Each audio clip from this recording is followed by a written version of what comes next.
Hi, I'm Joan Newcomb, and today's morning musings is pictures are big. I'm doing a series of daily morning musings, and I'm using posts from my blog, Adventures in Density and Effort. Now, I wrote these a few years ago, and the world has completely transformed since then. So if I encounter anything that is out of date, I will give you the most recent information. And at the end, I will summarize the topic based on what's going on in the world today. Also, I have some special offers, so stay tuned to the very end to see what they are. Pictures are big. Not long ago, Facebook used to be about status updates. You'd report you were stuck in traffic or getting the flu. Every once in a while, someone would post a picture from their phone of the meal they were eating. Twitter did the same, but with 140 characters and links to images. Then people started sharing quotes. Everything's pretty much attributed to the Buddha or Albert Einstein, even if it's said in a way that they would never have expressed it themselves. Then came posters of quotes with pictures, and suddenly the whole world is sharing photos, cartoons, drawings with wise or witty sayings. Before Facebook, people shared photos with Flickr, but without the same impact. What's going on? We create technology to replicate spirit. We're always trying to return to source, although we're actually never apart. We just feel separated in physical form. Connecting through social media replicates the connection we've always had as essence. We just don't feel it in the body. Pictures are an especially powerful way to communicate. The images transcend language. However, it's more than that. Images are the building blocks of reality. From the moment we're conceived, we start receiving and creating impressions. We're absorbing our parents' projections of what kind of baby they're having. We're walking, talking picture galleries. We view the world through our pictures, and the world views us through pictures. Pictures are energy. If we take an energetic impression into our space and hold it there, it can manifest physically. You can create illness through held energy. You can also create wellness. If you never de-energize the pictures you were given from your family, your schooling, your religion, then you'll go on to create your reality through these slides. Some people don't want to let go of pictures. They worry they'll stop existing without them. But you create pictures faster than you delete them, so that'll never happen. Imagine in the center of your head, you have a kind of movie projector or picture making machine. It is constantly putting out pictures you're looking through. These pictures carry emotions which color your experience. Post-traumatic stress occurs when picture making machines get stuck on one set of images from a particularly painful period in your life. You're continually viewing your current reality through them, which throws you back to the age you were or the circumstances you were in when you created those pictures. One way of manifesting is to consciously create pictures for yourself. If you want to raise your abundance levels, drive to wealthy neighborhoods and imagine yourself living there. Test drive a Lamborghini. Try on a pair of Louboutins. This technique works when you're able to match the energy of people who live in those places, drive those cars, and wear those shoes. But if it's not in integrity with your essence, yourself as consciousness, it's either not going to manifest, or if it does, you will be unhappy because it won't fit. Another way of manifesting is to consciously let go of pictures. Perhaps you've unconsciously taken on that you're a loser or a flake. Money slips through your fingers like water. In order to become something different, you need to drop those old identifiers. People often gain weight because they're taking on another's energy, such as when you get married. Many people lose weight when they get divorced because they're releasing their former partner's pictures from their space. People also create extra weight as a protection or to embody power. It's interesting to watch Oprah's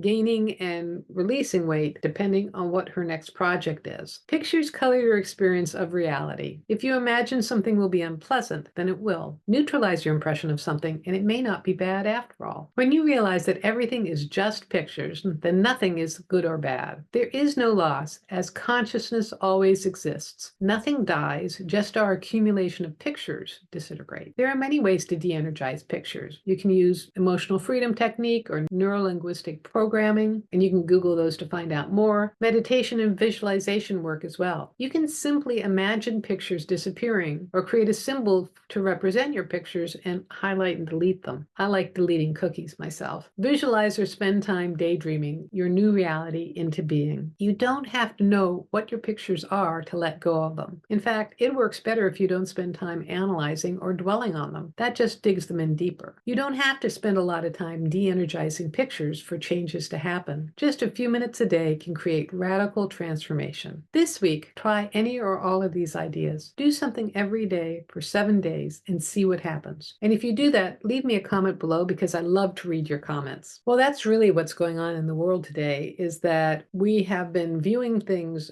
through our pictures and greater consciousness is coming into form and it's disintegrating the old old stuck pictures, opening us up to brand new ways of experiencing ourselves. Some people are having a really difficult time with it. It's blowing their minds. They were so fixed in the solidified reality that they just want to drag everybody back to the way things in their mind used to be, which never was the way it was. It's helpful just to know your own pictures are very big for you. It's your assumption of what reality is. If you're feeling stuck in any way, it's probably because you have a stuck picture that you're viewing life through. So you can use these suggestions to de-energize them. I love highlighting and deleting. I like deleting cookies. You're just doing that on like a mass level, so you're not staring and analyzing and needing Freudian therapy for 40 years in order to de-energize a picture. You can do it very quickly. You can think of them also just like blowing bubbles, and it releases them from your space. And if you do that just on a regular basis every day, you will find your reality transforming beyond your wildest imagination. If you like these videos, please share them with your family and friends. And please also click the like button and subscribe. And that way it tells the YouTube algorithm to get this out to more people and to someone who really needs to see this information. If you'd like a free sample of my consciousness technique, click on the link below to the skybox technique. It'll give you an expanded perspective of your life and what's going on in the world today, and you'll be able to see how to navigate your life as consciousness that way. If you want some manifestation techniques, I have a self-study course, Manifesting Money and Miracles, where you learn to work with vibrations to raise and clarify your life and completely transform your external reality. If you want to know more, my website is joan-newcomb.com. There you can find out about my individual sessions where I take a look at you as consciousness and what's going on in your life today, and then I can answer any questions you might have. And it's recorded just for you. If you'd like to learn how to do this for yourself, Manifesting Money and Miracles is a great preparation for my coaching special where I work with you one-on-one. And from my toolkit of consciousness techniques that I've created, I give you specially chosen ones so that you can transform your life. So you can find out more at my website. Go to my website, joan-newcomb.com, and I'll see you tomorrow for another Morning Musings.